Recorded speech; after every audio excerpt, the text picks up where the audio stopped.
Matt Breton, nandyan si Corpus, may nakadikit dito kay Corpus ngayon. Team Rubal, si Jomar, si Pascual, Tugawin, Joseph Bora, grabe yung mga Pinoy dito. Talagang nakatago sa likuran muna. Siyempre hanap talaga ng diskarte sila dito. Specialized Mavericks dito ay nasa harapan, no? Pantay sila dito ngayon, Emon Lim. Nakadikit dito kay Corpus, Joseph Bora, nandyan naman. Si Maso Dario Corpus, umagwat na dito. Humahabol dito at pumapantay dito si Emon Lim.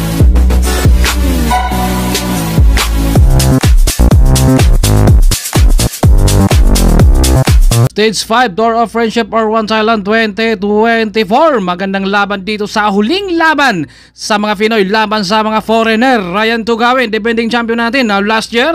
Pero na kaya Mervin Corpus na ang yellow jersey. Kumaga malayo na si Corpus. Kumaga mahirap nang makuha at maagaw. Kaya Mervin Corpus, kaya ito ay abangan natin dito sa huling laban kung na kay Corpus na ba at siya na ba nga talaga ang magta-champion dito sa ating Tour of Friendship R1 Thailand 2024. Ay, ito yung ating mga marshal, si Madam dyan, no? Ito yung kasama natin sa mga race. Andiyan naman si Alice Billan at si Wanchu Bumagat. 51 kilometers to sila ngayon, kaya maiksi lang. Kumbaga dito ay dalahan na siguro to ngayon dahil maiksi lang. Pwede rin silang babanat dito. Pero mamaya, abangan natin yung kanilang mga diskarte dito. Kung ano ang mga kaganapan dito. Andito naman si RJ, may dala pang pump rito si RJ. Kasama natin dito Sir Aljan, Sir Austin, Pascual, si Jomar, si Marso Dario. Dito naman si Dodong, Mervin Corpus, Ryan Tugawin, Joseph Bora, Specialized Mavericks. Dito dinadala niya ang peloton rito. Kung humahanap pa sila ng tempo rito kung ano ang diskarte nila dito ngayon dahil specialized ang nasa harapan. Parang Team Excellent Noodles dito ang magkokontrol dito sa harapan para wala nang aangat rito. Kumbaga yung mga malay sa GC ang kakampi nila Corpus sa Tugawin, Pascual. Yun naman ang pahaba natin na dito, kaya kukontrol nila. Pero paano kaya kukontrol nila yan na kapag ang mga foreigner ang babanat sa patag ay napakalakas, sa pagsalusong doon talaga sila buwabanat. Pero nakakalamang tayo sa may ahon naman. Shout out kay Arwin Hisita, Mary Itabli, Nelson Chances from Carson, California, USA, Wilson Iscano. Maraming salamat sa lahat ng mag-subscribe. At sa mga hindi po nakapag-subscribe dyan, please do subscribe and hit the bell button. Huwag limutan mag-like, share, comment by video. Shout out din kay Sir Alice Bilan, Team Excellent Noodles, Sir Manny, si Rice, lahat ng buong Team Excellent Noodles. Greniel ng Team Opus, sinubukan na niyang humanap ng diskarte dito para makakawala siya dahil mga Team Excellent Noodles nandito na sa harapan, kumaga nakabungad. Kung baka inisip dito ni Reniel dahil mga Team Excellent Noodles ang nasa harapan, pwede siyang babanat dito at hahayaan siya. Pero paano rin siya makakawala kaya dahil may mga foreigner ang nasa likuran. Tugawin, Pascual, Jomar, si Dodong, Sir Aljan, Sir Austin, nasa harapan na ang mga Team Excellent Noodles. Kung baka binakura nila ang harapan para wala nang lalabas. Pero ang tanong, kaya nilang pigilan kapag nainip ang mga foreigner dyan sa likuran ng peloton? Babanat at babanat yan sila rito. Kakaliwa tayo. Ito na nga si Andrew. Sinubukan na sana niya rito pero naisip niya na hindi pa to tamang panahon. Dahil nakabungad lahat ng mga Team Excellent Noodles dito. Kumbaga sinubukan lang kontrolin to. Kumbaga dalhin nila para walang aangat. Para yung mga malayo sa GC nakakampi nila Pascual, Tugawin. Pero biglang umangat nga dito si Reniel. Nainip siya. Kanina sinubukan na niyang humanap ng timing kanina. Yun nga lang, ito yung kanyang pagkakataon rito. 45 to 44 kph. Kumbaga ito yung mga maintain sa Pinoy. 40 pataas. Kapag sa foreigner, asahan natin nag-P50. Talaga sila pataas, hindi sila bumababa. Lalong na sa patag. At saka banayad na yung ruta. Kumbaga matulin talaga ang mga foreigner. Kumbaga sanay sa diinan. Kumbaga maliban sa tangkad nila, napakalakas pumanay. Pero nakakalamang rin ang mga Pinoy. Doon naman sa ahon, 44 to 45 kph ang maintain dito ni Reniel. Nakakulnago ng bike. Ayan, matulin yung sipa niya dito. Pero yung pagbalik naman dito, ahon kayo doon naman siya dito ay mahihirapan. Pero hindi siya hinahabol dahil Pinoy ang nasa harapan. Kung hinayaan dito si Reniel ng Team Opus ngayon. Kapag hindi lalabas ang mga foreigner, pwede niyang maisasagad to. Kung hahayaan na lang siguro dito sa mga Team Excellent Noodles, doon na lang siguro sila maghabol sa last 5 kilometers o last 3. Joseph Borang nasa harapan. Kung dito dinadala dito ang mga peloton sa mga Team Excellent Noodles. Specialized Mavericks, nakahanda tong remate yung mga nasa likuran. At meron tayong marunong magtagalog rin dito. Specialized Mavericks din, marunong magtagalog at nandito rin mga matador. Sayang wala dito si Michael Nart. Kapag kasama to dito ni Matt Britain, napakalakas nila kahit dalawa lang sila dahil napakalakas yan. Yun nga lang nasa kategory si Michael Nart kaya ito ay solo dito na talagang bumabanat kung lumalaban etong si Matt Britain. Pero meron siya mga kakampi dito na mga matador, yun nga lang yung bang hanggang dulo talaga na makikipagsabayan.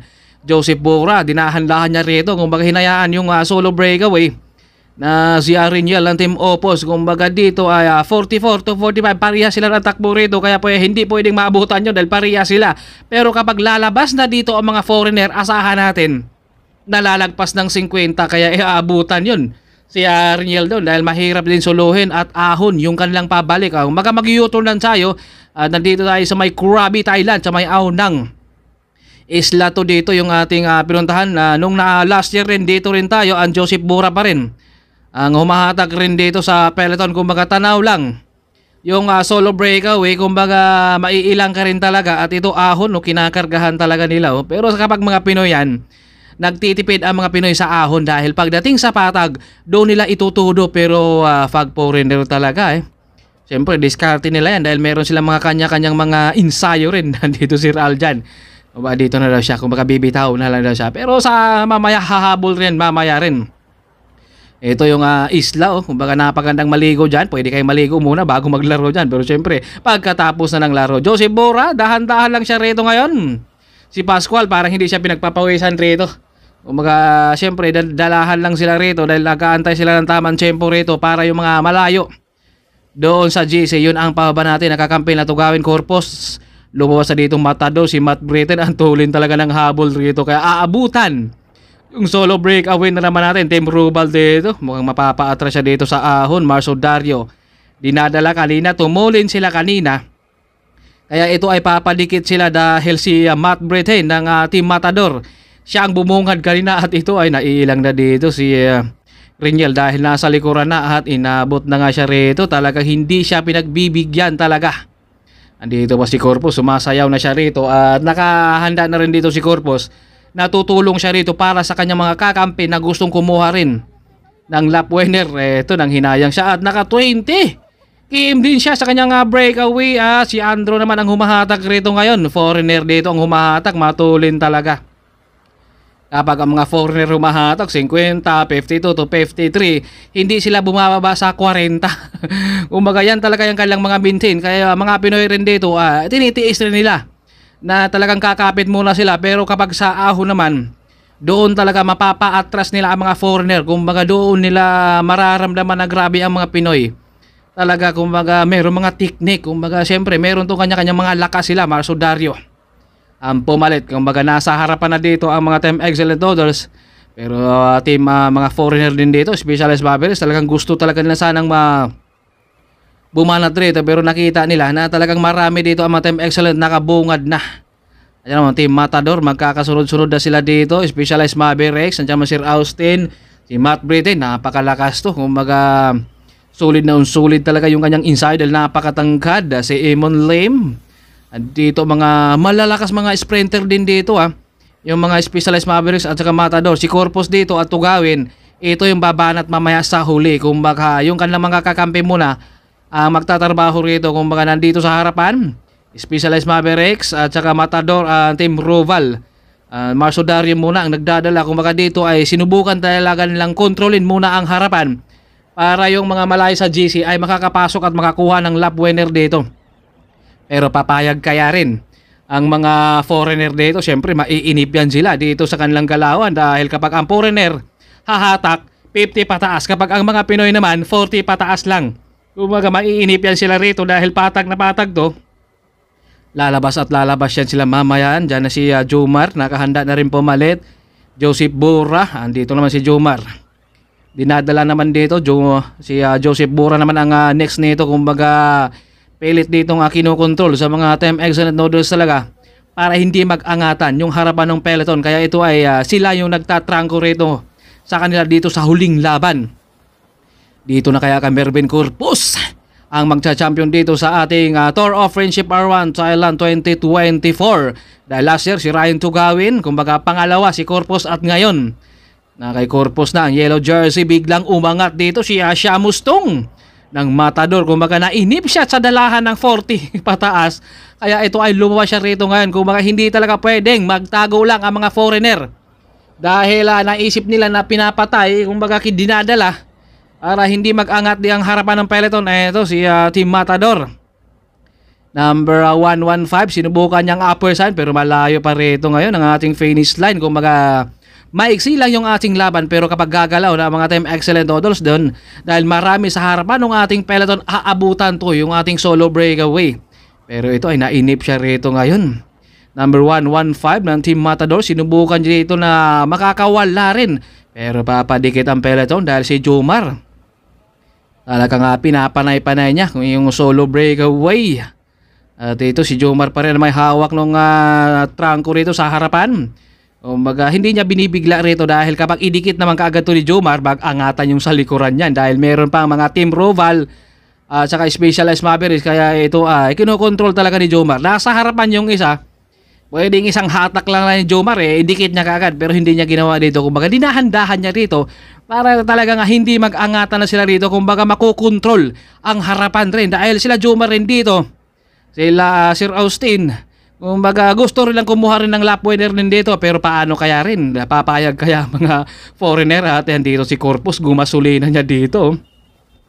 Kumbaga dito ay napaka-init rin dito sa Thailand, parang mas matindi pa sa Pilipinas talaga. Pero napakaganda rin dito dahil parang Palawan. Sulit na sulit rin yung dagat dito, kaya marami ang pumupunta rin talaga dito. Yung Krabi Thailand. At ito dito tayo sa Rotonda, kakaliwa tayo dyan. Kumbaga kapag sa Pilipinas tayo dyan ay sa kanan tayo dadaan yan. Yun nga lang baliktad yung kanila. Kumbaga sa atin kanan, pagdating naman dito sa Thailand ay kaliwa tayo. Ito Tugawin at saka si Corpus, nasa likuran yung dalawang sprinter. Kumbaga yan yung dalawa ang babanat mamaya. Kumbaga yung kakampi na muna nila ang magtatrabaho, dumutuli na sila dito dahil bumungad na ang mga foreigner. Kaya si Tugawin dito nakadapa na sa likuran, no? Kumbaga mga Pinoy, dahil kakarga ang mga foreigner sa ahon, nakadapa sila sa likuran. Kumbaga nagtagot sila dito. Antulin talaga kapag mga Pinoy ang mga foreigner na ang hata. Kaya mga Pinoy dito talagang kapit ng kapit lang sila sa likuran. Ayan, no? Tapos sabay bukas sila dito dahil kailangan rin na talaga pumalit rin kaagad. Mga foreigner talaga ang nagtutulo sa ahon. Kumbaga yun siguro yung kanilang mga ensayo rin. Kumbaga kanya-kanya to sila mga strategy sa pag-i-ensayo. Sa dito si Jomar, mga sinisipon rin din si Jomar din. Kumbaga kanina siya din yung nagtatrango para dumingkit dun. Kaya Team Matador, last 21 kilometers tayo dito sa ating finish line at buo pa rin sila dito. Meron tayong dalawang sumubo kanina, si Renier at saka Team Matador. Pero talagang hindi na naituloy rin. Kung mga nadikitan sila at ito ay buo silang magkakarimatihan ngayon dahil pilit dito kinukontrol talaga sa mga Team Excellent Noodles para yung mga kakampi nila ang makakuha rin lang lap winner rin dito. Si Andrew naman ang humahatak rito sa peloton, no? Matulin talaga kapag mga foreigner na ang hatak rito. Kaya mga Pinoy, siyempre kakapit yan sa likuran rito kapag mga patag talaga. Ito ay napakatulin magdala yung mga foreigner. Pero pagdating sa ahon, talagang doon nila ginugulakan ang mga foreigner. Ayan, no? 56 to 57 kps, Matador, Specialized Team Robal. Kung mga nasa likuran, kung mga dito na, likod muna yung mga Pinoy dito dahil alam nila na malapit na sa finish line. Doon naman sila kumukuha ng diskarte. Siyempre, diskartihan lang yan dahil kahit anong lakas mo, kapag hindi mo gamitan ng diskarte at technique, hindi ka talaga mananalo dyan. Mga Pinoy, nasa likuran. Kung kanina, sila yung nasa harap dahil malapit na tayo sa finish line. Umatras na sila sa likuran. Kumbaga, sila naman yung mag-iipon ng lakas dito. Ang mga foreigner naman, ang mag-uubos ng lakas nila dito. Talagang diskarte lang talaga. Siyempre, lahat ng laro talaga. Meron kanya-kanya mga diskarte at meron tayong umagwat isa rito ngayon. Kaya si Jomar, napapakapit. Ito, kung malas na nga dito si Andrew, matulin talaga. Pati mga foreigner, kakampi nila, talagang mapapakalas talaga. Ito, nagkakaputol-putol na yung ating peloton rito, Pascual. Dinadala niya dito ngayon si Sir Austin saka si Jomar dahil napuputol sila kanina dahil foreigner ang kumakarga. Nasa harapan mga Matador at saka Specialized Team Robal ang magkakasunod na. Kung mga nasa likod ang mga Team Excellent Noodles. Kumbaga nag-iipon na sila ng lakas dito ngayon. Nagwawala na yung harapan ng ating peloton. Si Jomar dapang-dapa rin dito sa likuran din. Last 2 kilometers to the finish line. Dito na natin makikita kung ano kanya-kanyang diskarte dito ha. Dahil buo sila rito. Dito si Rinier. Oh. Grabe ito, nagkalasa na sila rito dahil malapit na yung ating finish line rito. Ito ay napakatuloy na rito kung baka humahanap talaga sila ng tempo. Kung saan sila makakapwesto dito dahil medyo makitid yung kanilang arimat yan. Last 500 meters to the finish line. Ang huling laban dito sa mga Pinoy versus foreigner at si Pascual doon parang umaagwat doon sa harapan. Sir Austin dito humahabol pa siya rito dahil bumabanat na yung harapan. Napuputol na sila dito sa kanilang rimat yan. Malayo pa to, 500 meters. Talagang dito sila nag-angatan ngayon. Si Corpus Roval umagwat na dito. Matt Breton, nandyan si Corpus, may nakadikit dito kay Corpus ngayon. Team Rubal, si Jomar, si Pascual, Tugawin, Joseph Bora, grabe yung mga Pinoy dito. Talagang nakatago sa likuran muna. Siyempre hanap talaga ng diskarte sila dito. Specialized Mavericks dito ay nasa harapan, no? Pantay sila dito ngayon, Emon Lim. Nakadikit dito kay Corpus, Joseph Bora nandyan naman. Si Marso Dario Corpus, umagwat na dito. Humahabol dito at pumapantay dito si Emon Lim. Sino kayo makakalabang sa kanila? At umagwat na dito si Corpus kay Emon Lim, Joseph Bora, Marso Dario and si Matt yung ating panglima dun sa kalang rimat. Ito, Specialized Mavericks, Team Rubal. Grabe yung angatan lang rito ngayon. Talagang tuduhan na to at may nakabantay dito kay Corpus ngayon sa likuran si Emon Lim. Team Roval talagang sinubukan niya pero hindi niya nasagad. Di kanina Corpus bumabanat at kapag tinutok muna yan ni Emon Lim sa likuran ni Corpus dito, baka natago si Corpus dito pero sinubukan niyang pantayan dito si Corpus. Kaya ito ay si Corpus talagang pinipelsa na dito ni Corpus na umagwat rin siya dito kay Emon Lim. Grabe yung angat ni Corpus. 64 kps yung remate niya. Pangatlo, Joseph Bora. Pang-apat natin dyan, si Marso Dario. Pang-lima, si Matt Breton, ang ating champion sa top overall natin. Walang iba kundi si Mervin Corpus.